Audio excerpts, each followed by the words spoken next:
শুধু আমার মা ভবে যার তুলনা নাই, নিঃস্বার্থে ভালোবাসে শুধু আমার মা ভবে যার তুলনা নাই। সেই মা তোমার চলে গেলে গো,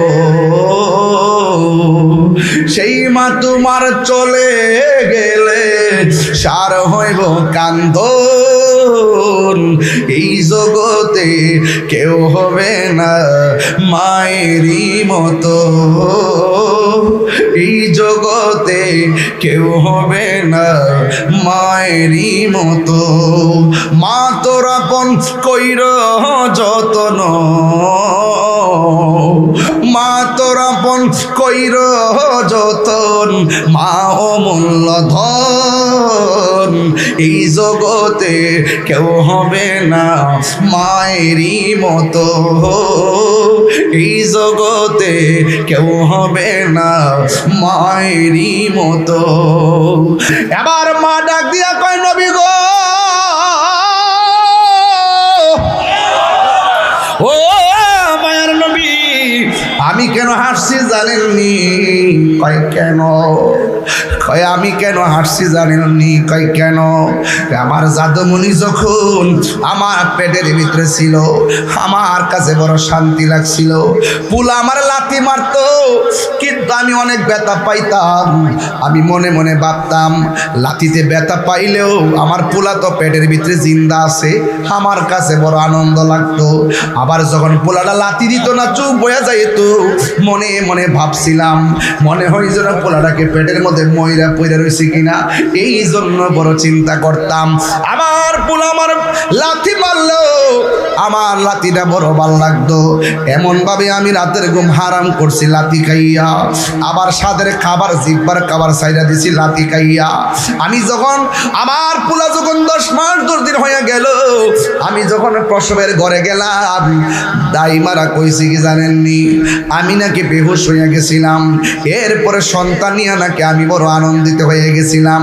ও বন্ধু, বাড়িতে মা থাকলে জিগাইও ডেলিভারিটা কেমন লাগে, একটা বার জিগাইও আম্মা ডেলিভারিটা কেমন লাগছিল। যদি আম্মার কাছে বলতে না পারো জিজ্ঞাসা করবা আম্মা আমার জন্মের সময় দাইমা কে ছিল ঘরের ভিতরে, তারে জিগাইয়েন আপনার মা কেমন ছিল। ওই দাইমা বলবো তাহিরি রে, ও তাহিরি আমি যখন তোর মার কাছে ছিলাম দেখছি একটু পর পর একটা চিৎকার মারতো আর কইতো একটা ছুরি দে জীবনটারে শেষ করে ফেলায়। এমন ভাবে তোর মার ঘন্টার পর ঘন্টা কাট।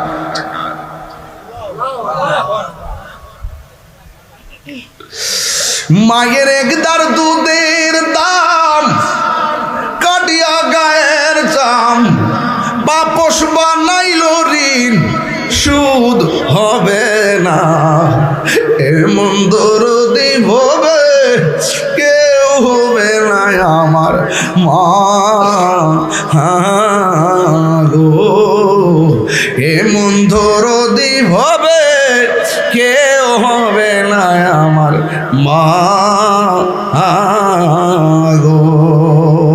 মাগো তোমার মতো লই না কেহ আমায় কোলে টানি, মাগো তোমার মতো লই না কেহ আমায় কোলে টানি। আঁচল দিয়ে মোচে নাকি,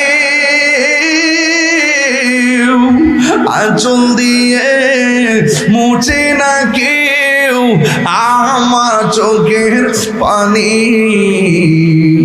হায়রে মা জননী আমার, হায়রে মা জননী, এই সবাই হায়রে মা জননী আমার, হায়রে মা জননী। আমি কেমন করে দেব মাটি, আমি কেমন করে দেব মাটি তোমারি কবরে মা। তুমি আমার আগে যেও না গো মরে মা, তুমি আমার আগে যেও না গো মরে। যখন রাত্রি নিজুম নেই চোখে ঘুম, ঈদের রাত মানুষ মেহেদি নিয়ে ব্যস্ত, ডিজে গান নিয়ে ব্যস্ত, কিন্তু এমন কিছু পোলা পাইল রাতের বেলা চোখের পানি ফালায় কান্দে। ঈদের দিন সকালবেলা নতুন জামা গায়ে লাগায়া চোখের পানি ফালায়া ফালায়া কান্দে। ঈদগায় ঢোকার সময় ব্রিজের গুনায় দাঁড়ায়া দাঁড়ায়া কান্দে। জিগাইলাম কান্দোস কেন? সে কয় হুজুর প্রতিদিন মার সালাম করে ঈদগার মধ্যে যাইতাম, বাপের সালাম কইরা ঈদগার জমিনে যাইতাম, কিন্তু আজকে নতুন জামা গায়ে লাগাইলাম, কিন্তু আমার মা দুনিয়ার মধ্যে নাই, আমার বাবা দুনিয়াতে নাই। আজকে বাবার চেহারা না দেখা চোখের পানি ধরে রাখতে পারলাম না। এই জন্য যুবক, বাবা সারা ঈদ ভালো কাটে নাই, মা সারা ঈদ ভালো কাটে নাই। নতুন একটা বিল্ডিং উঠাইলা, মনে মনে ভাবলা কত সুন্দর, মা থাকলে দেখতা কত সুন্দর। এই জন্য আমার কলিজার টুকরা অ্যামাজিং ফিগার এন্ড ফাইটার, আমার কলিজার টুকরা যুবক পায়ের মধ্যে হাত দিয়া বলে দিয়ে যায়, জীবনে কোনোদিন মা বাবারে কষ্ট দিও না, জীবনে কোনোদিন মা বাবারে দুঃখ দিয়েন না গো। খবরদার, মা বাবারে কান্দাইয়া কবরের ভিতরেও শান্তি পাওয়া যাবে না। ওই মা ডাক দিয়া কি, হুজুর আমার জাদুমণিরে আমি পেটের মধ্যে ধইরা কত কষ্ট করলাম, মনে মনে কত স্বপ্ন আঁকলাম, পোলাটারে আমি বড় করতে করতে এমন ভাবে বড় করলাম, এমন ভাবে তারে তিলে তিলে বড় করলাম। বন্ধু, আবার মা ডাক দিয়ে নবী গো, আমার পোলাটা আস্তে আস্তে আমি কোলে পিঠে করে মানুষ করলাম। মার ভান্ডর ভিতরে এমন দুধ দিছে, শীতের দিন ঠান্ডা লাগে না। মার ভান্ডের মধ্যে এমন দুধ দিছে, গরমের দিন দুধ পান করলে গরম লাগে না। শুধুমাত্র প্রোটিন আর প্রোটিন আর প্রোটিন। এত সুন্দর মার ভান্ডটা আল্লাহ বানাইছে। কত কিছু পান করছো, কতটুকু করছো? 1 কেজি আপেল খাওয়াই মনে করছো মারে একবারে মন জয়ী করে ফেলাইছো। মা বলে না রে নাফুত, 1 কেজি আপেল বুঝি না, 20 লাখ টাকা বুঝি না। তুই যখন আমারে মহব্বত করে আব্বা কইয়া ডাক দেস, আম্মা কইয়া ডাক দেস, তখন আমার 1000 টাকার চাইতে ডাকটা বড় শান্তি লাগে। কথা কোনা ঠিক না বেটি? এই জন্য মা ডাক দিয়া কই, ইয়া রাসূলুল্লাহ, নবী গো, আমার পোলার আমি তিলে তিলে বড় করেছি, এমন ভাবে বড় করেছি গো নবী। মনে মনে ভাবলাম আমি একদিন বুড়ি হইয়া যাব, আমার জাদুমণি টাকা রুজি করে আমার দেখে রাখবো। আমার মনে মনে ভাবনা ছিল, আমার পোলা ছোটবেলা যেমনে নড়াচড়া করতে পারে না, আমি যেমন করে তারে কোলে নিয়ে ঘুমাই, যেমন করে ডান পাশে পেশাব করলে বাম পাশে নিয়ে যাই, বাম পাশে পেশাব করলে ডান পাশে নিয়ে যায়, ডান পাশে পেশাব করলে বুকের উপরে নিয়ে যাই, বুকের উপরে পেশাব করলে রাতের বেলা উঠে বসে যায়। নিজের শাড়ি কাপড় তারা টুকরো টুকরো করে তল বিছনা বানায় আমি তারে দিন রাত কাটাইছি। আমি মনে মনে ভাবতেছি, আজকে আমার দাদুমণি যেমন করে রুজি করে না, যেমন করে চলাফেরা করে না, আমি তারে শিখাইতেছি। এমন একদিন সময় আসবে আমি মা দুঃখিনী লড়তে পারবো না, আমার পোলা আমার লড়াইব। আমি পায়খানা প্রস্রাব করতে পারবো না, আমার পোলা আমার সহযোগিতা করবো। ইয়া রাসূলুল্লাহ, নবী গো, আমার জাদুমণির এমন ভাবে স্বপ্ন দেখে বড় করলাম, আমার জাদুমণি বড় হলো, আমার জাদুমণি চাকরি হয়ে গেল, বয়স যত গেল আমার শরীরটা তত দুর্বল হয়ে গেল, কিন্তু আমি টাকা রুজি আগের মতো করতে পারি না, আমি আগের মতো চলতে পারি না, কাজকর্ম করতে পারি না।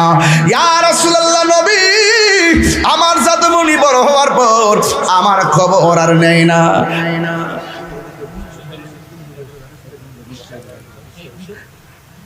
আমার খবর আর নেই না। আমার জাদুমণি আমার খবর না নেওয়ার কারণে আমার কষ্টের মাত্রা বেড়ে গেছে, আমার কষ্টের মাত্রাটা বেড়ে গেছে গো নবী। ইয়া রাসূলুল্লাহ, দিন যা পেটে ক্ষুধা তো আর মুখের কথায় পূর্ণ হয় না, পেটের ক্ষুধা হলে ক্ষুধা খাবার দেওয়া লাগে। আমার পোলা আমার খবর নেই না, ব্যথা হইলে ওষুধ খাওয়া লাগে, মুখের কথায় ব্যথা ভালো হয় না। বন্ধু, আমি নিজে বুঝতেছি পিঠের মধ্যে যে হঠাৎ কালকে দিকে ব্যথাটা কত কঠিন। ডানে তাকাইতে পারতেছি না, বামে তাকাইতে পারতেছি না। ওয়াল্লাহি, আল্লাহর শপথ করে বলি এত কষ্ট লাগতেছে। এরপর আমি কথা বলতেছি, জান সালামত বড় নিয়ামত রে বাবা। কি ভাষায় বলবো? এই জন্য যুবক মহিলাটা ডাক দিয়ে, ইয়া রাসূলুল্লাহ, আমার জাদু মনি আমার শেষ বয়সে কষ্ট দিতে দিতে কষ্টের মাত্রাটা দেয়ালের মধ্যে পিঠ ঠেকায় ফেলছে। আমি আল্লাহর লাস্টে সহ্য করতে না পাইরা আমি আল্লাহরে বলছি, আল্লাহ, ও আল্লাহ, পোলা আমার যে কষ্টটা শেষ বয়স দিল, তুমিও তারে কবরের মধ্যে কষ্ট দিও। আমি কেন হাসতেছি জানেন নি গো নবী? আল্লাহ যে আমি ফাগুল নির্বোধ দোয়াটা কবুল করছে, আমার ডাকটা যে শুনছে, এই জন্যে আমি আনন্দে হাসতেছি। এবার নবী তো উম্মতের কান্ডারি, নবী তো রহমাতুল লিল আলামিন, নবীর তো সহ্য হয় না। চোখের সামনে সবাই জান্নাতের গালিচার মধ্যে ঘুমাবে, আর একটা উম্মত জাহান্নামের গালিচায় থাকবে, হতে পারে না। আল্লাহরে ডাক দিয়ে কি, আল্লাহ, ও আল্লাহ, মহিলাটা তো বড় কষ্ট পাইয়া বদদুয়া দিল, তুমি কবুল করলা। তবে একটা বাহার কবরটারে ফাঁক কইরা দিয়া মহিলাটার আযাবটা দেখাইয়া দাও। নবী যখন দোয়া করে, নবীর মতো মুস্তাজিব দাওয়া পৃথিবীর মধ্যে কেউ নাই। নবী যদি বললে আল্লাহ দাও, আমার আল্লাহ দেয়। নবী যদি বলে আল্লাহ করো, আমার আল্লাহ করে। ইন দি মিন টাইমে নবী যখন দোয়াটা করলেন, ওই কবরটা দুইটা বাঘ হইয়া গেছে। ওই বাঘ হইয়া যাওয়ার পর পোলাটা কবরের ভিতরে এমনভাবে দুইটা নাইস মারছে আযাবের কারণে। একটা কথা মনে রাখবেন, মারে কাপড় কিনা দেন নাই, মা একটু রাগ করছে, মারে কষ্ট দিছেন, মা একটা বকা দিছে। এর মানে এই নয় যে মার রাগটা চিরদিন ধরে রাখবে। বহুত পোলাপান 10 মাস ধরে মার খবর নেয় না, মা এমনভাবে রাগ করে বসে দিছে। 10 মাস পরে যখন আইসা আব্বা কেমন আছেন বলে, আম্মা কেমন আছেন বলে, বলতে দেরি মা বাবার রাগ সেকেন্ডে পানি হয়ে যায়। যেই মহিলা একটু আগে আযাবের কথা শুনি না হাসি শুরু করছেন, আর এই দিক দিয়ে কবরটা যখন ফাঁক করলো, মহিলাটা লাশটা দেখা আমার নবীরে ডাক দিয়ে গয়। সোহাগ এইচডি মিডিয়া, সত্য প্রচারে আপোষহীন। শেষ মাহফিল। এই মাহফিলটি এলাকাবাসী যখন আমার বাসায় গিয়েছে, আমি অনেক আগ্রহের সাথে তাদের দিকে তাকিয়ে ভালোবাসার ভিত্তিতে মাহফিলটা রেখেছি। মাহফিল আর একটা আছে আমার আগামী 6 তারিখে। কোথায় যেন? হ্যাঁ, ও এটা উত্তরগ্রাম, উত্তর দক্ষিণ একই ওয়ার্ডে না? শহীদুল ইসলাম শহীদ ফকির রহমতুল্লাহ মাজার শরীফ প্রাঙ্গণ না? 6 এপ্রিল ইনশাল্লাহ আসবো, আল্লাহ হায়াতে বাঁচায় রাখবে ইনশাল্লাহ। তো যাই হোক, হয়তো কিছুক্ষণের মধ্যে এশার আজান হবে। আজানের সময় আমরা হয়তো বাহিরের মাইকগুলো নামাজের টাইমে বন্ধ রাখবো। এরপরে আবার আমরা নামাজের পরে মাইকটা চালু করে দিব। যতটুকু পর্যন্ত আমরা কথা বলতে পারি আমি সময় দিয়ে খেয়াল করি কথা বলবো।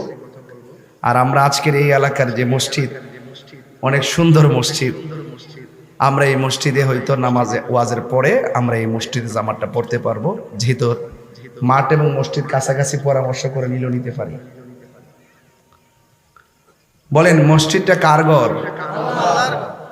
এই মসজিদে বহুত মুসল্লি নামাজ পড়ছে না? অনেক মুসল্লি ইতিকাফ করছে, করে নাই? তারা আজ কবরে চলে গেছে। আজকে 200 বছর পূর্তি উপলক্ষে আজকের এই মাহফিল, মসজিদের যে 200 বছর পূর্তি হইল, এমন আরো 200 বছর হওয়ার পর এখানে যারা আছি সবাই তো দুনিয়াতে থাকবেন 200 বছর পরে, ঠিক আছে না? এটা কঠিন ব্যাপার। এই 200 বছরের ভিতরে কত 200 হাজার কোটি মানুষ পৃথিবী ছেড়ে চলে গেছে, কথা কন না কেন? তারপরে মনে হয় 100 বছর হইল এখানে যারা আছে সব প্যাকেট। যাও লাগবো আন্দার ঘরে। কোন ঘরে? যে ঘরে গেলে আর আসা যায়। বলেন ওই ঘরটার নাম কি? বড় করে কর না, ঘরটার নাম কি? তা আমরা আজকে যারা আমাদেরকে ছেড়ে চলে গেছেন তাদের জন্য আজকে আমরা দোয়ার জন্যই তো মাহফিলটা সাজাইছি, নাকি অন্য কোনো উদ্দেশ্য আছে? আল্লাহ আমরারও মাফ করতো, কবরে যারা চলে গেছেন তাদেরকেও মাফ করতো।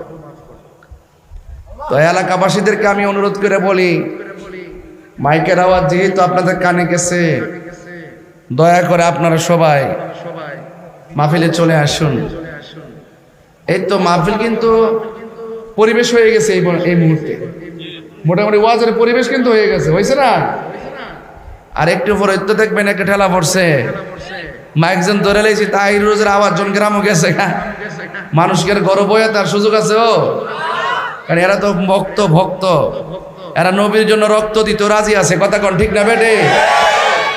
আমরা বলি আল্লাহর পক্ষে না বিপক্ষে? কারা কারা পক্ষে একটু হাত দিলে সুবহান আল্লাহ, ইনশাআল্লাহ। আল্লাহু আকবার, নারে রিসালাত। আল্লাহ যেন কবুল করে, আমিন কর।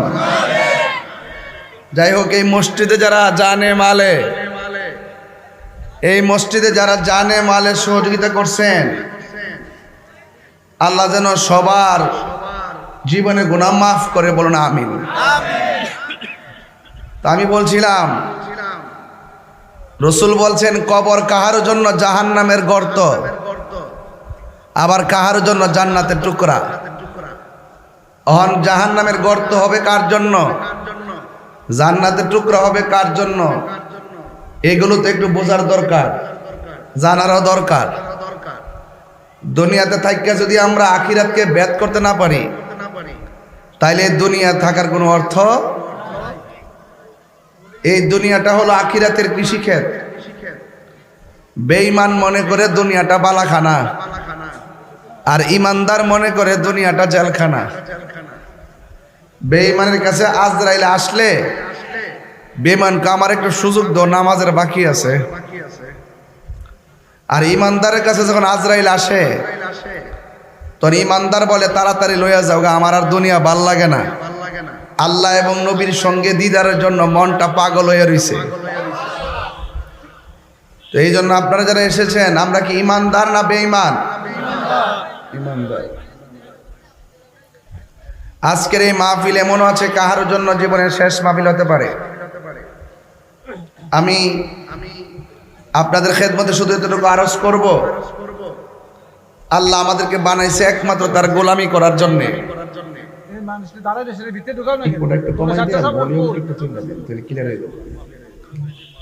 যারা এসেছেন আপনাদেরকে অনুরোধ করে বলবো, এখনো সময় আছে। ফজর না পড়ে ঘুমাই রইছেন, জোহরের টাইমে পড়বেন। জোহর হওয়ার আগে কিন্তু মৃত্যু আসতে পারে। পদ্মা দৌলতদিয়া ফেরিঘাটে একটা বাস উঠছে, মাত্র 10 সেকেন্ডের ভিতরে ফেরির থেকে নিচে পড়া বাসটা ডুবে গেছে গা। 2-3 জন 5 জন বাঁচছে, আর বাকি 30-40 জন বাসের ভিতরে থাকি তারা মারা গেছে। এরা কি জানতো যে বাসের মধ্যে তাদের মৃত্যু হবে? আমরা একটু দোয়া করি তাদের লাগে, আল্লাহ যেন তাদের মরণটাকে শহীদের মর্যাদা দান করে।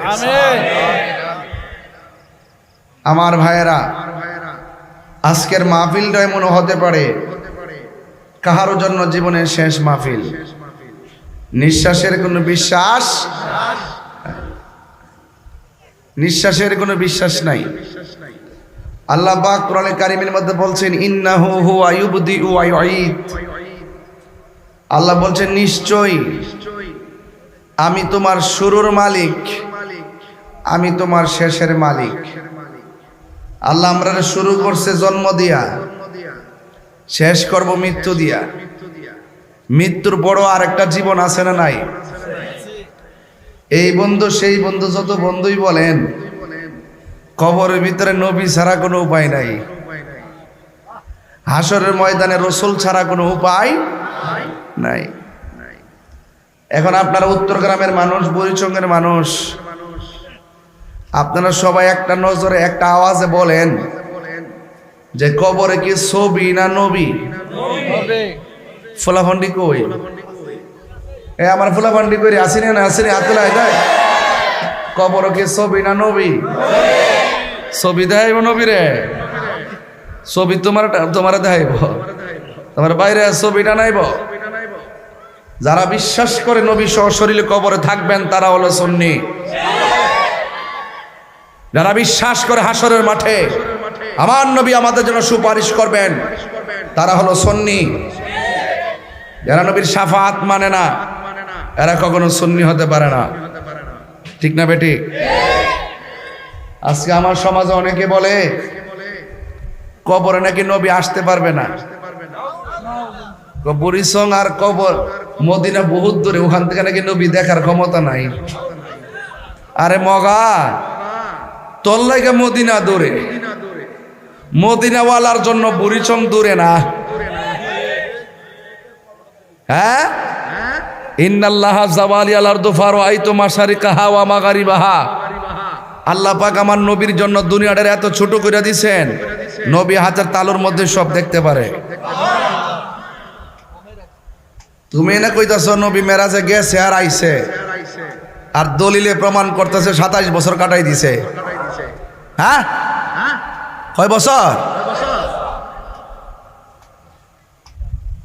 ওয়ালা রাতবি ওয়ালা ইয়াবিসিন ইল্লা ফি কিতাবিম মুবিন। জল এমন কোন কোরআনের উল্লেখ করে নাই।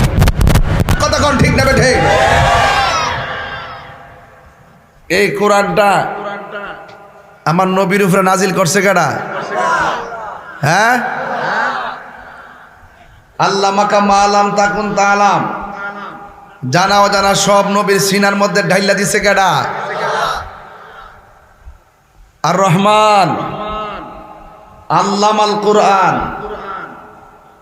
দয়াময় রহমান যিনি শিক্ষা দিয়েছেন কোরআন। তাইলে নবীর শিক্ষক কেমন আছেন বল? নবীর শিক্ষক তো পৃথিবীর কেউ না। সবাই জবানটা খুইলা কোন নবীর শিক্ষক কেডা? আর যারা বলে নবী লিখতে জানতো না, পড়তে জানতো না, বাবারে তাই নি স্কলার, লিখতে জানতো না, পড়তে জানতো না। আপনারা বলেন নবীর শিক্ষক কেডা? আল্লাহ। আল্লাহকে আল্লামাল কোরআন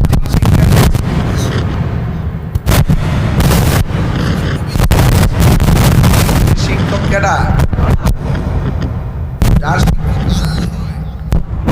আর শিক্ষাটা কেমন হইব মনে করেন? সাধারণ না। রাসূল বলছেন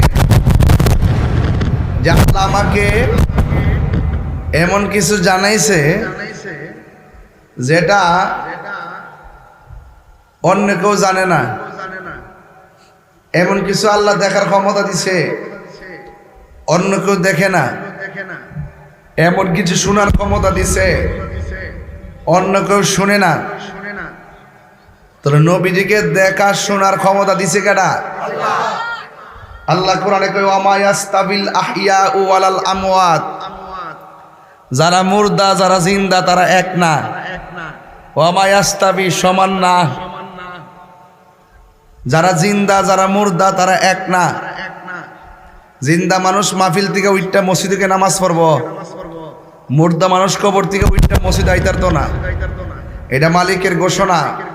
তাইলে বোঝা গেল দুনিয়ার উপরে তাইকা যত ছোটর ফটর করো, মরে যাওয়ার পরে আর আসার সুযোগ। আবার এটা বলছে ইন্নাল্লাহা ইউসমিউ মান ইয়াশা, আল্লাহ যারে ইচ্ছা করে তারে কবরের কিছু খবর দেখার ক্ষমতা দান করে। তো আমরা যদি আজকে উত্তর গ্রামের সব বেড়ে লইয়া যদি আমার ভাই শাহজাহান সরোর ভাই লইয়া যদি এখন আর যাই গুরুস্থানে যাই, যাইয়া যদি মনে মনে চিন্তা করি যে আজকে কবরে কেডা কেমন আছে একটু দেখতাম চাই, দেখবেন নি?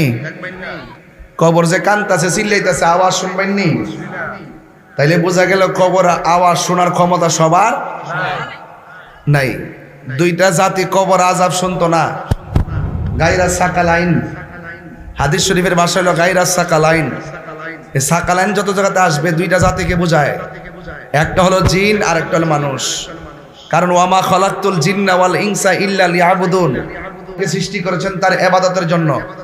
তাহলে জিনের হিসাব হবে, মানুষের হিসাব হবে। জিন কিন্তু সবাই বালা না, কিছু জিন আছে সারাল, কথা শুনে না, ডাহাইত। আবার কিছু জিন আছে তারা মুমিন দেখলে সালাম দেয়, সুবহানাল্লাহ। হক্কানি আল্লাহর ওলিদের কাছে আয়েশা মুরিদ হয়। কি সত্য বলতেছি না মিথ্যা বলতেছি? আয়েশা মুরিদ হয়। নামাজ যখন মসজিদে ওলি আল্লাহরা পড়ে, ওই হক্কানি জিনগুলো আয়েশার পিছনে লাইন ধরে নামাজ পড়ে। সুবহানাল্লাহ কইতেন না? এই বিশ্বাস আপনাদের আসেনি? এই দুইটা জাতির হিসাব ওই হাশরের মাঠে। মানুষের মধ্যে যেমন সুর বাটফার আছে, জিনের মধ্যেও আছে। মানুষের মধ্যে যেমন ওলি আল্লাহ আছে, মুমিন আছে, জিনের মধ্যে আছে। তো এই জন্য মানুষের মধ্যে মানুষ সৃষ্টির সেরা। আবার মানুষের চাইতে এমন কিছু মানুষ যারা পশুর চাইতে আরো নিকৃষ্ট। তাইলে বোঝা গেল শুধু মুসলমানের ঘরে জন্মগ্রহণ করলেই আপনার কষ্ট নেই। আমি কথা বলতেছি মানুষটা আসার জন্য। খারাপ লাগতেছে কথাগুলো? আমার একটু পিঠে ব্যথা প্রচুর, এই জন্য আমি ডান বাম তাকাইতে পারতেছি না, হাতটা লড়াইতে কষ্ট হইতেছে। গতকাল থেকে আমার এই প্রবলেমটা হয়েছে। আমি খুব পেনে একটা পিঠে বালিশ দিলে ভালো হয়, আমি পারতেছি না। আমি শ্বাস টান দিলে আমার পিঠে ব্যথা করে। ডাক্তার ফুললি বলছে যেন না আসি, শুধু আপনাদের এলাকাতে আসার সুযোগ হয় না। তারপর ভাবলাম যে যদি কথা তো বলতে পারতেছি, ফিজিক্যালি অসুবিধা, কিন্তু কথা শুনলে কিন্তু বোঝা যায় না যে আমি কষ্টে আছি। আমার এতগুলো ওষুধ দিয়ে দিছে, গাড়ির পয়সা 2 বার খাইলে যে ওষুধ, তারপর উনি ব্যথাটা কমে। এটা ভারী আলগে দিয়েছিলাম, দেওয়ার পরে পিছনে টানা মারছে, একটু প্রবলেমে আছে। যাই হোক, আমার কথা বুঝতে অসুবিধা হইতেছে? আর কথা বলার উদ্দেশ্য যে বাড়ি করে মানুষ শুনুক যে আমি আইসা মাইকটা ধরছি। আর কথাগুলো যেগুলো বলতেছি না, এগুলো সুর দিয়া বললে এগুলো 1 ঘন্টা লাগলো। আমি তো টাইম না কইলে দিয়েছি, আমি তো কিপটা না যে কিছু কথা জমা রেখে যামুগা, কথা ঠিক আছে নিও। তো যাই হোক, আমি বলছিলাম মানুষ সৃষ্টির সেরা, আবার মানুষ পশুর চাইতে আরো নিকৃষ্ট। সৃষ্টির সেরা কারা? যারা আশেকে রাসূল। কথা কথা গেলে গে, সৃষ্টির সেরা কারা? যারা আশেকে রাসূল। সৃষ্টির মধ্যে সবচেয়ে নিকৃষ্ট কারা? যারা দুশমনে রাসূল। এক কথা কোন ঠিক না বেঠে? আমরা কি আশেকে রাসূল না দুশমনে রাসূল? তো আশেকে রাসূল যারা, তারা নবীর শান শুনলে ভালো লাগে। আর দুশমনে রাসূল যারা, তারা নবীর শান শুনলে কষ্ট পায়। তো এই জন্য আল্লাহ পাক বলছেন ফি আইয়ি সূরাতিম মা শাআ রাক্কাবাক, আমি আমার বান্দারে যে চেহারাটার আমি আল্লাহ নিজের হাত দিয়ে বানাইছি। এরপর বলতেছে লাকাদ খালাকনাল ইনসানা ফি আহসানি তাকবীম। এর লাকাদ বলছে দুইটা তাকিদ, লাম অর্থ অবশ্যই, কদ অর্থ অবশ্যই। আল্লাহ বলছে অবশ্যই অবশ্যই। খালাকনা, এটা দেখতে দেখা যায় জমার সিগা, কথা কি ঠিক আছে কিনা? কিন্তু এখানে আল্লাহকে আমি সৃষ্টি করেছি। তাহলে এখানে আল্লাহ পাক আমি সৃষ্টি করছি, এটা হলো আজমতে শান। এটা কি আল্লাহর ক্ষেত্রে আজমতে শান। আল্লাহকে আমি সৃষ্টি করেছি।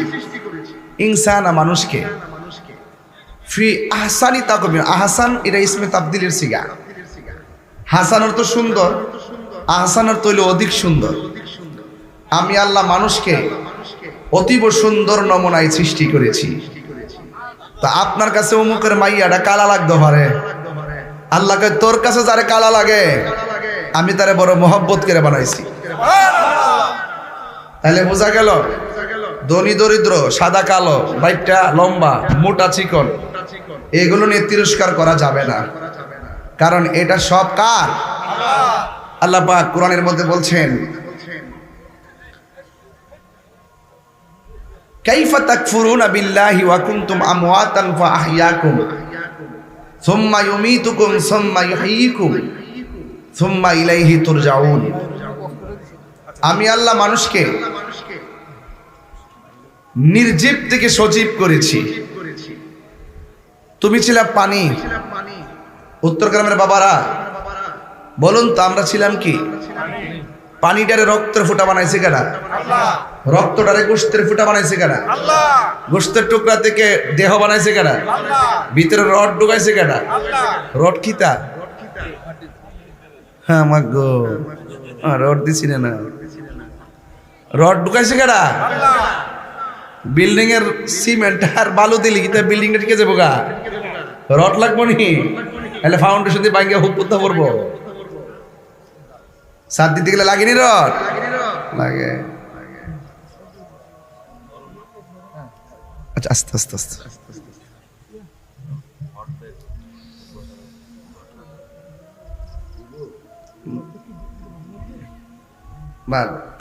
এটা এখন রেখে দেন। লড়লে আবার নিচে নামবো, উপরে উঠবো।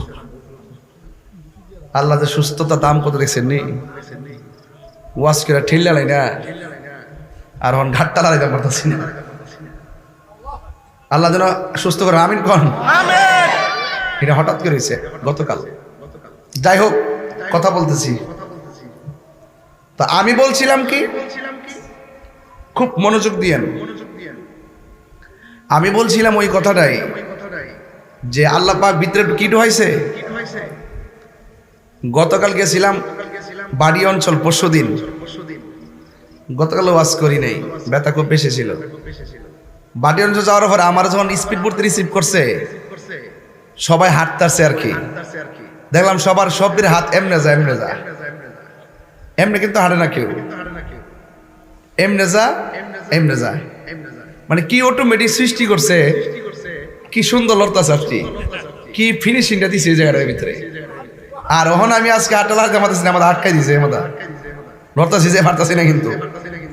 তো আল্লাহ পাক পথ এই যে হাঁটু কেটে বুঝতেছি, এই যে এখানে কি ফিনিশিং দিছে। ইচ্ছা করলে কি হাঁটু থেকে নিচ পর্যন্ত জায়গাটা ভাঙতে পারবেন? বাংলে ব্যাঙ্গে যে বোগা। তো আল্লাহ বান্দারে কি সুটাম দেহ করে বানাইছে। আল্লাহ কয়, তুই ছিলি নির্জীব, আমি তোর সজীব করছি। কেন করছি? একমাত্র আমি আল্লাহর গোলামি করার জন্য। আমি যে তোমার বানাইছি, তুমি কাম করো, নামাজ পড়ো, গোড়াগড়ি করো। ফাইজা কুদিয়াতি সালা ফান্তাসিরু ফিল আরদি, তুমি জমিনে ঘুরো, অসুবিধা নাই। নামাজটা শুধু 5 ওয়াক্ত পড়বা, হাজিরাটা দিয়া শুধু এটা কইবে, আল্লাহ তুমি আমার রব। আমি তোর বানাইছি, শুধু একটা বার, এই 5টা বার দিছি, 24টা ঘন্টার ভিতরে সব মিলে 1 ঘন্টা লাগে না 5 ওয়াক্ত নামাজ পড়তে। এটা শুধু একটা হাজিরা দিছি, এরপরও বান্দা শুকরিয়া আদায় করে না। এমুকে রাস্তা করে দিলে এমুক সাহেব রাস্তাটা করে দিছে, আর বেটা রাস্তার মালিক রে যে বানাইছে এর প্রশংসাটা করতে পারে না। আল্লাহকে এই প্রশংসাটা করবার লাগে আমি 5 ওয়াক্ত নামাজটা দিছি। তোমরা শুধু হাজিরাটা দিবা, আমার সিন না দিও, আবার না সিন না দিও না। আঙ্গু তো শুধু বহুত নামাজ পড়ে, আবার মানুষের হক কমাই রাখা। কথা কি সঠিক হইতেছি? হক মাই রাখা আমি না আসিনি। এই জন্য আমার যুবক ভাইরা, আমরা একমাত্র আল্লাহকে সন্তুষ্টি করার জন্য আমরা কর্ম করবো ইনশাআল্লাহ। তো আল্লাহ পাক আমরা বানাইছে, আমরা ওই রবরে ডাকবো। রবে বলতেছে, বান্দারে তোর মুখের ভিতরে একটা জিহ্বা দিয়ে দিছি, এই জিহ্বার মধ্যে তেঁতুল লাগাইলে টক লাগে, চিনি দিলে মিষ্টি লাগে। হ্যাঁ একটু। আচ্ছা, এটা ড্রোন। ড্রোন এক ওয়াজে গেছিলাম, এই ড্রোন দেখে একবার বেড়া লাড়িতে বাড়ি মারতে নিছিল পরে মাথা। আমি এটা ড্রোন তো না, আমি মনে হচ্ছে সংগ্রামের হুইসেলটা বুঝিয়ে করছি। ঝামেলাও আছে, এই জন্য মুরব্বীরা সতর্ক করছি, কারণ মুরব্বী আব্বারা লাড়িতে বাইরে হুতে বাঘ বেড়েছে। কথা কন ঠিক না বেড়ে? হ্যাঁ, দেশটা এমনি পাইছি না, দেশটা বহুত রক্তের বিনিময়ে পাইছি। কথা কন ঠিক না বেঠে? আল্লাহ বোঝার তৌফিক দান করুক, আমিন কন। গভীর মনোযোগ। আমি নীরবে কথাগুলো বলে দিয়ে যাই, কেউ ডানে বামে তাকাবেন না, শুধু বলে দিয়ে যাই। আল্লাহ বলে, বান্দারে আমি তোরে বানাইলাম, আমি তোরে এমন সুন্দর করে বানাইছি, বানাইতে যাইয়া তোর চেহারাটারে আমার নিজের হাত দিয়া বানাইছি। খালাকতু বিয়াদাইয়া, আমি আল্লাহ তোরে আমার হাত দিয়া বানাইছি রে বান্দা। বানাইতে যাইয়া এখানে যেই জায়গা বানাইছে, এই জায়গার ভিতরে সুন্দর একটা নাক আছে, গ্রান নেই। এই জায়গার ভিতরে আবার সুন্দর একটা জবান আছে, আমরা কথা বলি। আপনারা জবান খুলে বলুন, এই জবান দিয়ে আল্লাহরে ডাকার ক্ষমতা দিছে কে? হে আমার ভাইয়েরা, আমার উত্তর গ্রামের বন্ধুরা, কি ভাষায় ওয়াজ করব? ওই মাটির ঘরে সারা জীবন পরে থাকবেন, ওই মাটির ঘর থেকে কেউ আসার কোনো সুযোগ নাই রে। ঘরের টিনের ঘরের চাল যদি একটু ছিদ্র হয়ে যায়, মালিক ছিদ্রটা বন্ধ করে যেন পানি না পড়ে। আর আপনার আমার আব্বার কবরের ভিতরে বৃষ্টির পানি এমন ভাবে ঢুকতেছে, একটা দিন খবর নিলাম না যে পানিতে ভরপুর হয়ে গেছে। কবরে দেওয়ার পর 3 দিন পরে নাকটা পচে যায়, 6 দিন পরে হাতের নখগুলো উঠে যায়, 9 দিন পরে মাথার চুলগুলো খুলে পড়ে যায়, 17 দিন পরে পেটটা ফেটে যায়। একের পর এক যাইতে যাইতে আপনার দেহের গোশতগুলো হাড্ডি থেকে আলাদা হয়ে যায়। 60 বছর পরে দেখবেন কবরের ভিতরে আপনার হাড্ডিও নাই, গোশতও নাই। আপনারা জবান খুলে বলেন, এত সুন্দর মায়ার দেহটা মিশাইয়া দিছে কে? আবার খবর নিয়ে দেখেন বাবা শাহজালাল 700 বছর হয়ে গেল, মানুষের গোশত মাটি পোকা খেয়ে ফেলে, আবার মানুষের গায়ের ভিতরে মাটিও টাচ করে না। 100 বছর না 500 বছর না, যেমন দেখো এমনই কবরে পাওয়া যায়। এমন ইতিহাস বিশ্বের জমিনে আছে না নাই? এখন প্রশ্ন হলো বাবা শাহজালাল, ও আল্লাহর প্রেমিকগণ, আমাদের দেহ মাটি খাইয়া ফেললো, আপনাদের দেহের ভিতরে মাটি টাচ করে নাই, তার কারণ কি? কারণ একটাই হলো, কারণ মানুষের ভিতরে একটা জায়গা আছে, ওই জায়গাটার নাম হলো কাল্ব। নাম কি? আরো জোরে কন। শরীরটারে ভালো রাখার খাবার আছে, আর কলবটারে ভালো রাখার খাবার আছে। দুনিয়ার মানুষ শরীরটারে ঠিক করবার লাইগা কত কিছু খাই রে। আর প্রেমিক যারা হবে, তারা দুনিয়ার খাওন কমায়া দিয়া কলবের খাদ্যের তালাশ করে। গিজাউল কালবে যিকরুল্লাহ, অন্তরে খাদ্য হলো একমাত্র আমার আল্লাহ পাকের জিকির। কার জিকির? আল্লাহ আল্লাহ আল্লাহ क्या मुबारक नाम है, अल्लाह अल्लाह आशिकों का काम है। मौत कासिन कुल्लु नासिन शारिबुन, कब्र बैतिन कुल्लु नासिन दाखिलुन। सब মানুষ মৃত্যুর স্বাদ গ্রহণ করতে হবে গো। সব মানুষ একটা ঘরে ঢুকতে হবে। এই মুহূর্তে যদি যুবক তোমাকে ডাক দিয়া বলে, যুবক রে, উত্তর গ্রামের গোরস্থানে আজকে রাত্র 2টার সময় যাইবা, 2টার সময় যাইয়া ওই কবরে যাইয়া একটা ভাঙ্গা কবর রাত্রে ঘুমাইবা। যুবক বলবে, তাহিরে হুজুর, ওই 2টার সময় যাইয়া ভাঙ্গা কবরে শুইব। এই কবরটা যদি আমার আব্বারও হয় আমি পারবো না, আমার ডর করে। অথচ যে এই গোরস্থানে রাতের বেলা 2টার সময় যাইতে পারেন না, ওই কবরের ভিতরে একদিন সারা জন্ম আপনাকে পড়ে থাকতে হবে। আল্লাহর রাই তৈলে ডরাই, রাত পোহাইলে ডর ভয় সকলি ভুইলা যায়। দিন রাইতে তোমার বান্দা কলবে যেন পাই, দিন রাইতে তোমার বান্দা কলবে যেন পাই। আল্লাহ রাই তৈলে ডরাই, রাইতে পোহাইলে ডর বয়স কলি ভুইলা যায়। আল্লাহ আমি সৃষ্টি তুমি স্রষ্টা, আমার কিবা সাধ্য যখন তখন উইরা যাইতে উত্তর গ্রামবাসী বাধ্য। আল্লাহ আমি সৃষ্টি তুমি স্রষ্টা, আমার কিবা সাধ্য যখন তখন উইরা যাইতে এই তাহিরি বাধ্য। সব ক্ষমতার প্রতিপাদ্য হর হামেশা গাই, সব ক্ষমতার প্রতিপাদ্য হর হামেশা গাই। আল্লাহ রাই তৈলে ডরাই, রাত পোহাইলে ডর বয়স কলি মহিলা যায়। দিনের বেলা কোন রকম গুরুস্থানে ঘুরে, রাত্রে বেলা ডরও যায় না। আসল গর না নকল গর? আসল গর যাইতে মন চায় না, আর নকল গরের সৌন্দর্য নিয়ে বাহাদুরি চলছে। আসলের দ্বার কেউ দাঁড়ে না, নকল নিয়ে টানাটানি চলছে। কথা বলেন ঠিক না বেঠি?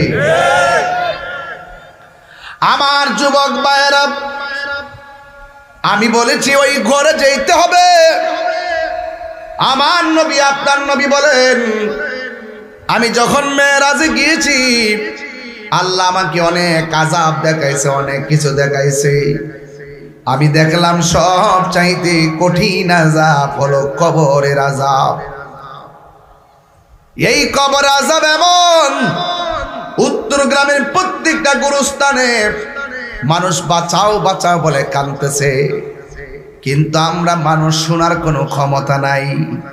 আপনারা জবান খুলে বলুন, আমার নবী শোনার ক্ষমতা আছে না? না আছে তো ইনশাল্লাহ। নবীজিকে ক্ষমতা দিছে কেডা? আরো বড় করে ক্ষমতা দিছে কে?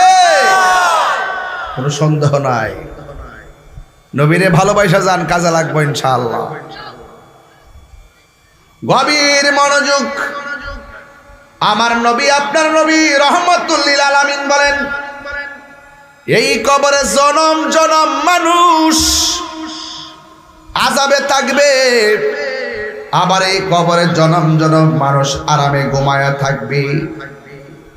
আমার নবী আপনার নবী বলেন, যারা এই কবরে গিয়ে বেনামাজি হইয়া যারা কবরে যাবে, কবরের ডান পাশের মাটি আর বাম পাশের মাটি তারা চাপ দিব, এমন জোরে চাপা মারবে হাড্ডিগুলো ডান পাশের হাড্ডিগুলো বাম পাশের হাড্ডির ভিতরে ঢুকে যাবে, বাম পাশের হাড্ডিগুলো ডান পাশের হাড্ডির ভিতরে ঢুকে যাবে। এমন ভাবে তোমার চাপা মারব, আর আমি আপনি এমন জোরে চিৎকার মাইর আল্লাহর ডাক দিয়া বলবো, আল্লাহ। ও উত্তর গ্রামের বাবা, জবানটা খুইলা বলো আল্লাহ। আল্লাহকে এমন ভাবে ডাক দিবে, আর আল্লাহরে ডাক দিয়ে বলবে, আল্লাহ বেনামাজি হইয়া কবর আসলে যদি এত শাস্তি হবে, জীবনে কোনোদিন নামাজ ছাড়তাম না, আবার তুমি দুনিয়াতে পাঠাও। আল্লাহ বলবেন, না না না না, এই কবরে যাওয়ার পর আর ফিরে দুনিয়ায় যাওয়া যাবে না। জবান খুলে বলুন, হায়াতের মালিককে। আল্লাহর হাবিব একদিন গুরুস্থানে গেলেন। কিসে গেলেন? আমি প্রায় মাহফিলে বলি, আনোয়ার ভাই কই, মোবাইলটা দিয়ে, মোবাইলটা দিয়ে। এই খবরদার,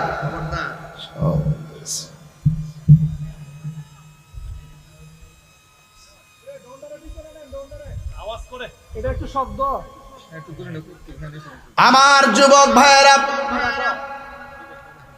ও আমার উত্তর গ্রামের আম্মা, পুরুষের কাপড় হলো 3টা, মা বোনদের কাপড় হলো, আর কথা কন না, জোরে কন না, 5টা। আহা, এই কাপড়ের মধ্যে কোনো পকেট আসেনি? কথা কন না, পকেট আছে? গোরস্থানের একটু মাটি বাইনা করে রাখে রে, এক্ষুনি তোর আসতে পারে চলে যাওয়ার ডাক।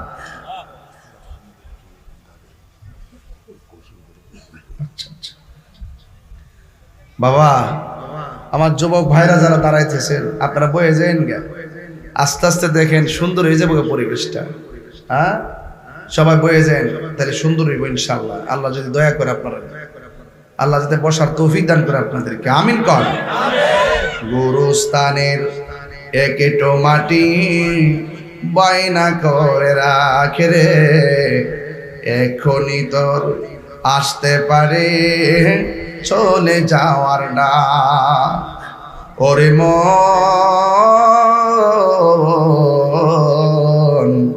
গোরস্থানের একটু মাটি বাইনা করে রাই, কাঁদিস না মন শিশুর মতো, এমনই তো হয়। এই তো জীবন অন্যের দেয়া, তোর তো জীবন নয় রে, তোর তো জীবন নয়। খাঁচার ভিতর প্রাণের ময়না, চিরদিন আর আপন রয় না। খাঁচার ভিতর প্রাণের ময়না, চিরদিন আর আপন রয় না। হঠাৎ করে পালিয়ে যাবে একটু পেলে ফাঁকে রে, গোরস্থানের একটু মাটি বায়না করে রাখে রে, এখনই তোর আসতে পারে চলে যাওয়ার ডাক। দুনিয়ার মানুষ জায়গার বায়না করে, অ্যাডভান্স করে, স্ট্যাম্প করে, দলিল করে, কথা কোন ঠিক কিনা? আমি বলছি গুরুস্থানের একটু মাটি বাইনা করে রাখ। শুধুমাত্র 1 কোটি টাকা দিয়া গুরুস্থান বানাইয়া, পারিবারিক গুরুস্থান বানাইলেই বাইনা হবে না। কবর যেখানে হোক না কেন, কবরের মাটি বাইনা হলো, টাকা দিয়া সেই বাইনা করলেই কিন্তু হবে না। কবরের বাইনা করতে হবে ঈমান এবং আমল দিয়া, কথা বলেন ঠিক কিনা? ঈমান এবং আমল দিয়া বাইনা করতে হবে। ঈমান আমল যদি ঠিক থাকে, গাঙ্গের মধ্যে বাসাই গেল। ঈমান আমল যদি ঠিক থাকে, গাঙ্গের মধ্যে যদি 2200 জন মাছে যদি আপনার দেহটারে টুকরা টুকরা করে খাইয়া নদীর সঙ্গে মিশা যাচ্ছে, যদি কবর নেওয়া হয়, ওই নদীর মধ্যে এটাই কবর, এটাই কবর। ওই জায়গায় হবে আপনার জান্নাতের বাগান। জোরে কন্যা সুবহানাল্লাহ, কন্যা গেলে গা।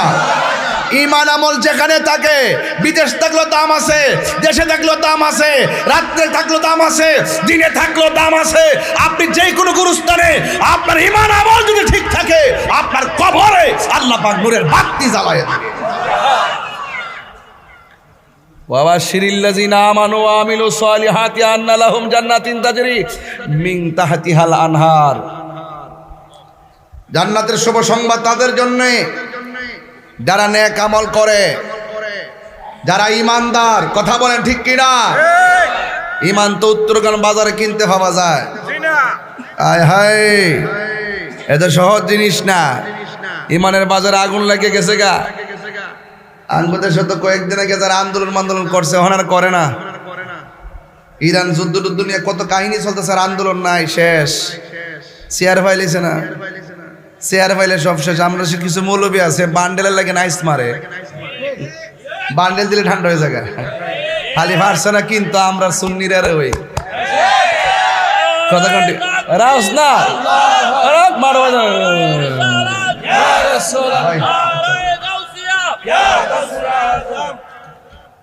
আল্লাহু আকবার কোন। আপনাকে আমার প্রতি রাগ করতেছেন নাকি? আমি তো হক কথা বাজান কই। আজকে ফেসবুকে ঢুকতে না, সবাইকে তেল গেল ফুরাইয়া, বাতি যায়নি বিয়ে, কি হবে আর কান দিয়া।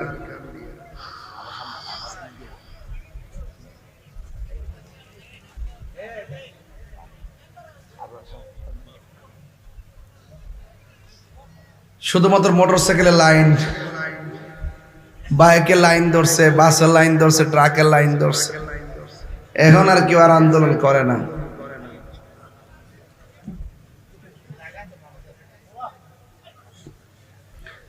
ক্রাইসিস থাকতেই পারে, ক্রাইসিস সমাধানও হবে। আমি অন্যের কথা কই না, আমরা তো কিছু হুজুর আছে, হুজুর এরা দেখবেন নাইসটা মারবো আর কইব দিল্লি না ঢাকা, তেল আনতে দেখবে দিল্লি যাওয়ান লাগবো। যেই লক্ষণ দেখ এরা কিদারে কারেন্টে লাগছে, কেউ কিতা কো কারেন্টে লাগছে, কিতা কইছে কারেন্টে লাগলে জুতালো।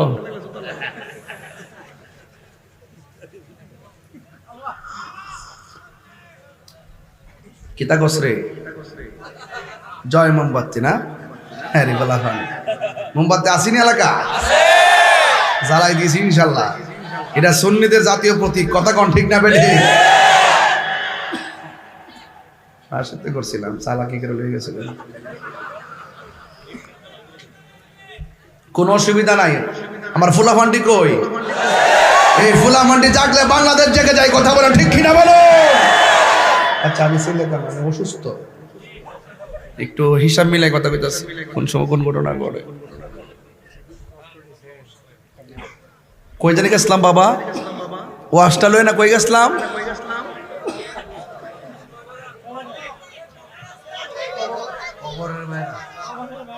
ও বাইনা বাইনা, এই বেটা ঠিক আছে, কাছে বইছো এলে হিসাব ঠিক আছে। কবর বাইনা কি তা টেহাদা করলে চলবো, জায়গা কিনলে চলবো? আলি ফারি ফারি গুরুস্থান লাগাইলে মনে করে কাম হয়েছে বুগা। আরে বাপরে, ও তুই সুজা হলি আল্লাহর মাজার ভাঙ গেল। আবার কথা কই, সিন্নি খাইলে কার দ্বারা মোল্লা ছিল না।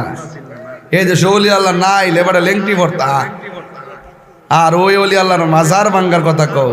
সাবধান, যারা সুফিবাদী লোক, যারা অলি আল্লাহর ভক্ত, তাদেরকে টাকা দিয়া কিনা যায় না। আমরা তো কত ফোন দেয়, কিসান আমনে আয়েন, হ্যাঁ কত কথা কয়। আমি কি কিচ্ছু চাই না, খালি একটি কথা, ভালো হয়ে যাও মাসুদ, আর কিছু লাগতো না। ভালো সবাই যদি যার যার জায়গা থেকে ভালো হয়ে যায়, আর কিছু লাগতো না। কত কন ঠিক না বেঠে? এটি তো আমার ওয়াজ, নাকি আর কোনো ওয়াজ আছে? সবার কাছে ভালো হয়ে যাও। কবরে গেলে জুতার বাড়ি, বাবা আমার মরণের কতদিন বাকি আমি জানিলাম না গো আল্লাহ, মরণের কতদিন বাকি, সবাই আমার মরণের কতদিন বাকি আমি জানিলাম না গো আল্লাহ, মরণের কতদিন বাকি। আর আজরাইলা শিয়া যখন হস্তে দিবা দরি, আজরাইলা শিয়া যখন হস্তে দিবা দরি, তখন আমার মনা ভাই হরবা লুকা লুকি আমি জানিলাম না গো আল্লাহ, মরণের কতদিন বাকি। জানেননি? আর 40 দিনের আগে ভাইরে মৌতের নিশানি, 40 দিনের আগে ভাইরে মৌতের নিশানি। আজরাইল আইসা কাইরা নিব চোখে দিয়া আন্দি আমি জানিলাম না গো আল্লাহ, মরণের কতদিন বাকি আমার, মরণের কতদিন বাকি আমি জানিলাম না গো আল্লাহ, মরণের কতদিন বাকি। জানেননি আপনারা? কেউ জানে না, কেউ জানে না। রাসূলুল্লাহ গুরুস্থানের মধ্যে গেলেন, বলুন আপনারা নবী দেখার ক্ষমতা আছে না নাই? আল্লাহর হাবিব নতুন একটা গুরুস্থানের মধ্যে গেল, যতটা কবর হয়েছে রসুল সব উঁচা উঁচা দেখলেন, প্রত্যেকটা কবরের চিহ্ন আছে রে। নবী আমার গুরুস্থানে ঢুকলেন। আল্লাহ কয় ইন্নাল্লাহা ইউসমিউ মাইয়াশা, আল্লাহ কয় আমি যারা ইচ্ছা করি কবরের ভিতরে কে কেমন আছে দেখার ক্ষমতা আমি দান করি। আল্লাহর হাবিব ওই গুরুস্থানের মধ্যে যাইয়া নবী আমার প্রত্যেকটা কবর দিকে আমার নবী তাকাইলেন। সবাই আমার সাথে সাথে বিনায়া বিনায়া কন, বন্ধুরারে আমার, ও আমার উত্তরগ্রাম বুড়িচঙ্গের বাবারা, কি ভাষাই বলবো। এবার আমার নবী গুরুস্থানে যাওয়ার পর নবী আমার কবরের দিকে তাকায় তাকায় মুস্কি মুস্কি হাসতেছেন। সাহাবায়ে কেরাম বড় আনন্দিত আনন্দিত। হঠাৎ করে আমার নবী ওই গুরুস্থানের ভিতরে সব কবর দেখে দেখে আমার নবী মুস্কি মুস্কি হাসলেন। এবার একটা কবরের মধ্যে আমার নবী গেলেন। ওই কবরটা দেখা আমার নবী চোখের পানি ফালায়া ফালায়া কান্না শুরু করে দিলেন। ও বন্ধুরে বন্ধুরে, ও বাবা। এবার আমার নবী যখন চোখের পানি মুবারক ছেড়ে কান্না শুরু করলেন, ওই মুহূর্তে নবীর সাহাবী ডাক দিয়ে ইয়া রাসূলুল্লাহ, নবী গো, ও মায়ার নবীজি, আপনি সব কবর দেখে আপনি মুচকি মুচকি হাসলেন, একটা কবর দেখে কেন আপনি চোখের পানি ফেলে ফেলে কাঁদলেন? কারণটা কি দিয়া কয়, হ্যাঁ সাহাবীরা, আমি নবী যাহা দেখি তোমরা তা দেখো না। তোমরা একটা কাজ করো, আমি নবী কেন হাসলাম জানোনি? আমি নবী যখন গুরুস্থানের মধ্যে ঢুকলাম, তাকায়া দেখতেছি এই গুরুস্থানে যতটা মানুষ শুয়ে আছে প্রত্যেকটা কবরবাসীর নিচে আমার আল্লাহ জান্নাতের গালিচা বিছায়া রাখছে। এমন এমন গালিচা আমরা চাই কি চাই না? আর জবান খুলে কোন চাই কি চাই না? এ বন্ধু, সাহাবীরা কয় নবী গো, তাইলে একটা কবরের দিকে তাকাইয়া কেন আপনি কাঁদলেন? এবার আমার নবী বলে, সাহাবীরে, তোমরা এই কথাটার ব্যাখ্যা আমার কাছ থেকে পড়ে নাও, তবে একটা কাজ করা লাগবে। তোমরা সবাই বাজারে যাও, বাজারে যায় এলান করে দাও, এই গুরুস্থানের ভিতরে যারা যে আপন জনরে শোয়াইছে সবাই যেন আইসা এক একজনে কবরের পারে দাঁড়ায়। যেমন আপনার সন্তান মারা গেছে, আপনি যাইয়া কবরের পারে দাঁড়াইবেন। ভাই মারা গেছে, ভাইয়ে যাইয়া কবরের পারে দাঁড়াবে। আল্লাহর হাবিব একটা এলান করে দিলেন, সবাই চলে আসো। এবার নবীর এলান শুই না আপনজনরা সবাই কবরস্থানে আসার জন্য লাইন ধরেছে। আর সাহাবীরা মনে মনে কল্পনা করে আমার নবী যেই কবরের দিকে তাকায়া কাঁদছেন, কান্নার কারণটা কি? এই জন্য ওই কবরের দিকে সবার নজর চলে গেছে। এবার ওই কবরের মধ্যে কে আয়সা দাঁড়ায়, সাহাবীরা অপেক্ষা করা শুরু করলেন। ওই মুহূর্তে সব সাহাবীরা তাকায়া দেখতেছেন, যতটা কবর দিকে তাকায়া নবী কান্না করে হাসছেন। প্রত্যেকটা কবরের পারে এসে আপনজন দাঁড়ায় গেছি। আর যেই কবরের দিকে তাকাইয়া আমার নবী কান্না করেছেন, ওই কবরের পারে কেউ আসে না, কবরটা খালি পড়ে আছি। অনেকক্ষণ অপেক্ষা করার পর তাকায়া দেখতেছেন একটা বুড়া মহিলা লাঠি বর কইরা ওই কবরের পারে দাঁড়ায় গেছি। এবার আমার নবী ডাক দিয়া, আল্লাহু আকবার জোরে হবে, আমার নবী ডাক দিয়া কয়, মা গো, ও মা, এই কবরে আসতে আপনার দেরি হলো কেন? আমি অসুস্থ, লাঠি ভর করে করে কবরের মধ্যে আসলাম। এবার আমার নবী ডাক দিয়ে কয়, ও আমার মা, এই কবরের পারে যে আপনি এসে দাঁড়ালেন, আমি জানতে চাই এই কবরবাসী আপনার কি হয়? এবার মহিলা ডাক দিয়ে বলে, ও নবী, এই কবরে যে শুয়ে আছে সে হলো আমার কলিজার টুকরা সন্তান, এই জন্য আমি কবরের পারে এসে দাঁড়াইলাম। এবার আমার নবী ডাক দিয়ে বলে, মা গো, আপনি জানেননি আপনার সন্তান কবরে কেমন আছে? মহিলা ডাক দিয়ে কয়, আল্লাহ এবং তার রাসূলই ভালো জানে। এবার ওই মুহূর্তে আমার নবী, আপনার নবী ডাক দিয়ে কয়, মা, আমি এই গুরুস্থানের মধ্যে এসেছি। এসে যখন সব কবরের দিকে তাকাইলাম, তাকায় দেখলাম সব কবর মানুষ আরামে ঘুমাইতেছে। আর যখন আপনার সন্তানের কবরের দিকে তাকাইলাম, আমি তাকায়া দেখলাম আপনার কবরে, আপনার সন্তান কবরে জাহান্নামের গালিচার মধ্যে পইড়া পইড়া এমন ভাবে কাঁদতেছে। এই কান্নার আওয়াজ দেখে আমি নবীর চোখের পানি ধরে রাখতে পারলাম না। চিৎকার মেরে কে আল্লাহু আকবার বলা যাবে না। এবার ওই মুহূর্তে মহিলা যখন শুনলো, এ উত্তর গ্রামের বাবা, ভবের মরার বাবা, শোনেন, আমার এই মুহূর্তে যদি আমার মাথাটা ফেটে যায়, আমার মা যদি আমার মাথা ফাটা কল দেখে, আমার মাকে হাসবো না কানবো? অথচ নবী যখন বললেন, হে মা, আপনার সন্তান কবরের ভিতরে আযাবের মধ্যে আছে, এই কথা শোনার পরে মা হাসে নাই, মা কান্না করে নাই, মা শুধুমাত্র হিল হিল করে হাসতে শুরু করলো। এবার আমার নবী ডাক দিয়া কয়, মা গো, পৃথিবীর সব মা সন্তানের ব্যথায় ব্যথিত হয়। আপনাকে আমি বললাম আপনার সন্তান কবরের ভিতরে বড় কষ্ট আছে, আপনি দিগো কাঁদলেন না, না কান্নাকাটি কইরা আপনি কেন হাসি দিলেন? এবার মা ডাক দিয়া কয়, নবী গো, ও মায়ার নবী, আমি কেন হাসছি জানেননি? কয় কেন? কয় আমি কেন হাসছি জানেননি? কয় কেন? আমার জাদুমণি যখন আমার পেটের ভিতরে ছিল, আমার কাছে বড় শান্তি লাগছিল। পুলা আমার লাথি মারতো, কিন্তু আমি অনেক ব্যথা পাইতাম। আমি মনে মনে ভাবতাম, লাথিতে ব্যথা পাইলেও আমার পুলা তো পেটের ভিতরে জিন্দা আছে, আমার কাছে বড় আনন্দ লাগতো। আবার যখন পোলাটা লাথি দিত না, চুপ বয়া যাইত, মনে মনে ভাবছিলাম, মনে হয় যেন পোলাটাকে পেটের মধ্যে ময়রা পয়রা রয়েছে কিনা, এই জন্য বড় চিন্তা করতাম। আমার পোলা আমার লাথি মারলো, আমার লাথিটা বড় ভালো লাগতো। এমন ভাবে আমি রাতের ঘুম হারাম করছি লাথি খাইয়া, আবার সাদের খাবার জিব্বার খাবার সাইডা দিছি লাথি খাইয়া।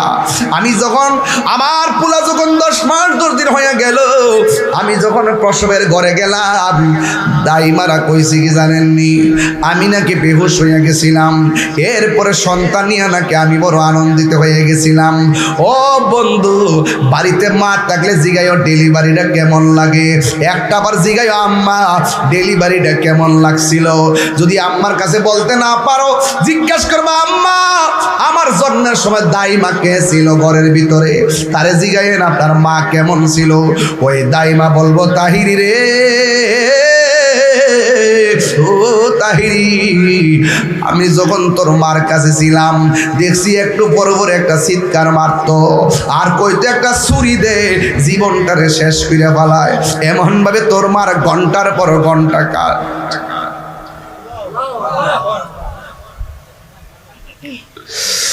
মায়ের একদার দুধের দাম কাটিয়া গায়ের চাম, বাপস বানাইল ঋণ সুদ হবে না। এমন দরদি হবে কেউ হবে না আমার মা গো, এমন দরদি হবে কেউ হবে না আমার মা গো।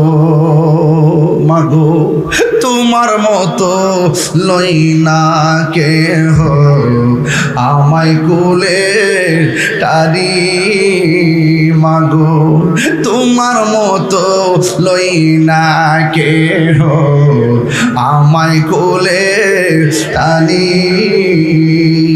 আঁচল দিয়ে মোচে নাকি,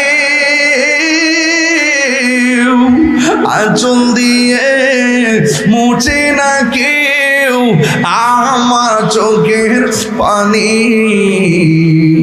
হায়রে মা জননী আমার, হায়রে মা জননী, সবাই হায়রে মা জননী আমার, হায়রে মা জননী। আমি কেমন করে দেব মাটি,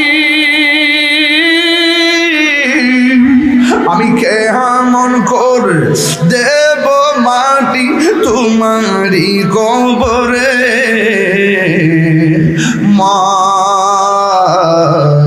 তুমি আমার আগে যেও না গো মরে মা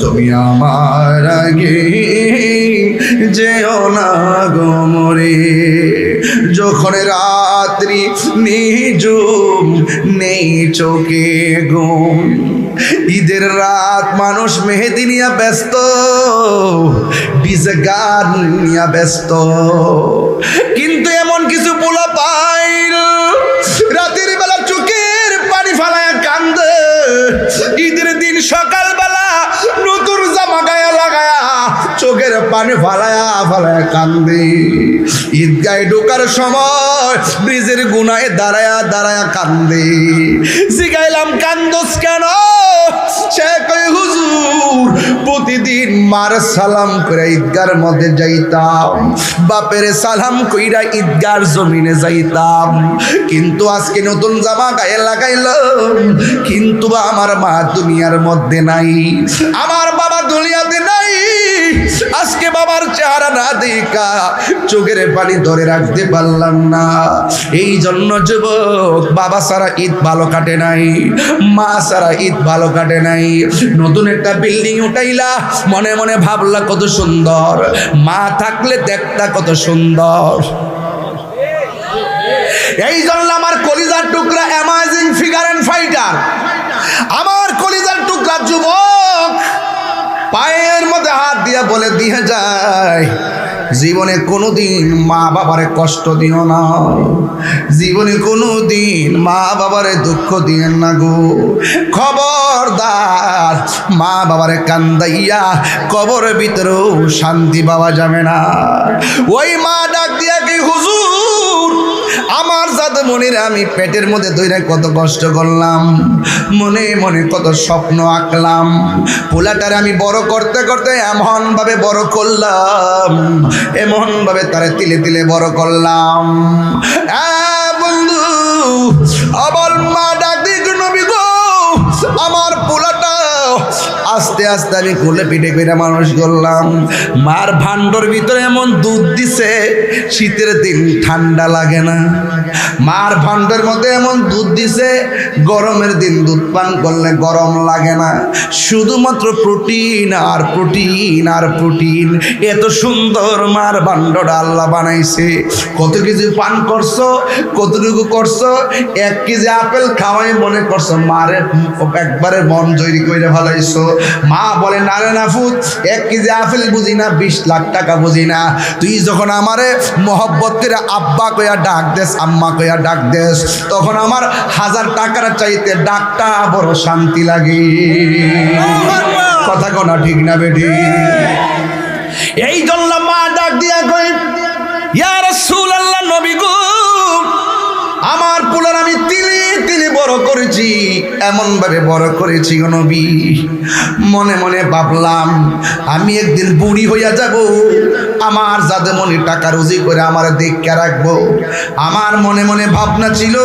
আমার পুলা ছোটবেলা যেমনে নড়াচড়া করতে পারে না আমি যেমন করে তারে কোলে নিয়ে ঘুমাই যেমন করে ডান পাশে পেশাব করলে বাম পাশে নিয়ে যাই বাম পাশে পেশাব করলে ডান পাশে নিয়ে যায় ডান পাশে পেশাব করলে বুকের উপরে নিয়ে যাই বুকের উপরে পেশাব করলে রাতের বেলা উঠে বসে যায় নিজের শাড়ি কাপড় তারা টুকরো টুকরো করে তল বিছনা বানায় আমি তারে দিন রাত কাটাইছি আমি মনে মনে ভাবতেছি আজকে আমার দাদুমণি যেমন করে রুজি করে না যেমন করে চলাফেরা করে না আমি তারে শিখাইতেছি এমন একদিন সময় আসবে আমি মা দুঃখিনী লড়তে পারবো না আমার পোলা আমার লড়াইব আমি পায়খানা প্রস্রাব করতে পারবো না আমার পোলা আমার সহযোগিতা করবো ইয়া রাসূলুল্লাহ নবী গো আমার জাদুমণির এমন ভাবে স্বপ্ন দেখে বড় করলাম আমার জাদুমণি বড় হলো আমার জাদুমণি চাকরি হয়ে গেল বয়স যত গেল আমার শরীরটা তত দুর্বল হয়ে গেল কিন্তু আমি টাকা রুজি আগের মতো করতে পারি না আমি আগের মতো চলতে পারি না কাজকর্ম করতে পারি না ইয়া রাসূলুল্লাহ নবী আমার জাদুমণি বড় হওয়ার পর আমার খবর আর নেই না না।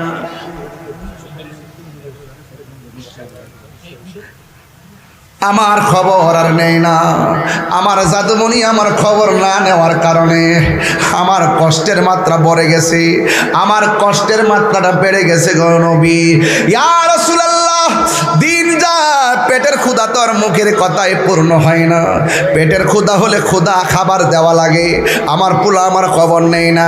ব্যথা হইলে ওষুধ খাওয়া লাগে, মুখের কথায় ব্যথা ভালো হয় না।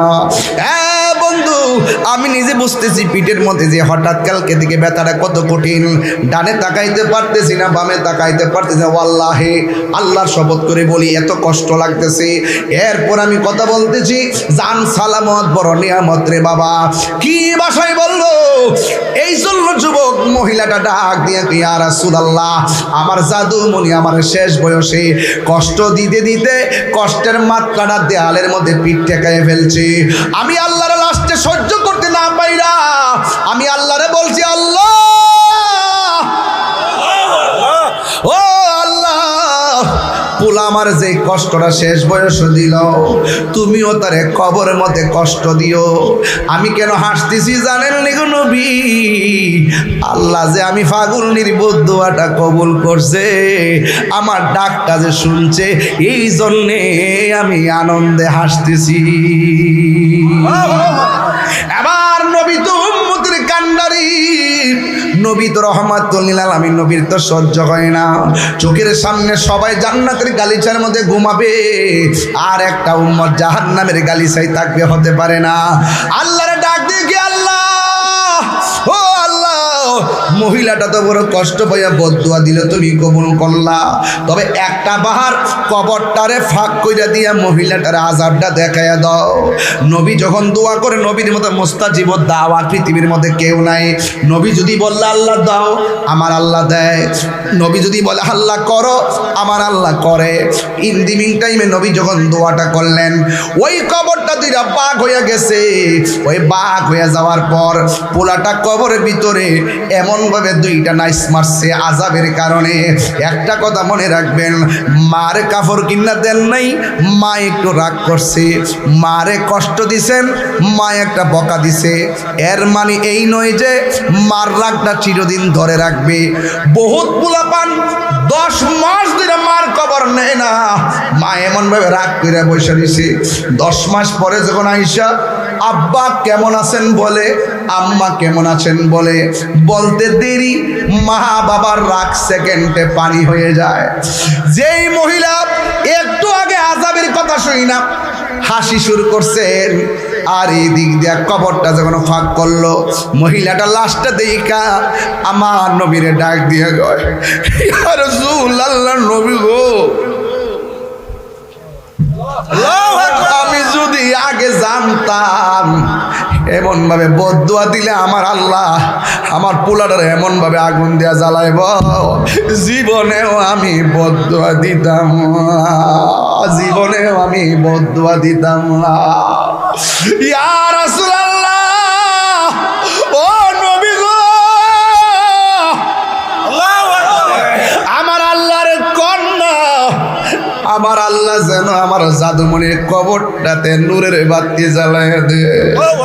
আরে কেমন মা, কেমন মা, নিঃস্বার্থে ভালোবাসে শুধু আমার মা, ভবে যার তুলনা নাই, নিঃস্বার্থে ভালোবাসে শুধু আমার মা, ভবে যার তুলনা নাই। সেই মা তোমার চলে গেলে গো, সেই মা তোমার চলে গেলে সার হইব কান্দন, এই জগতে কেউ হবে না মায়েরই মতো, এই জগতে কেউ হবে না মায়েরই মতো। মা তোর আপন কইর যতন, মা তোর আপন কইর যতন, মা অমূল্য ধন, এই জগতে কেউ হবে না মায়েরই মতো, এই জগতে কেউ হবে না মায়েরই মতো।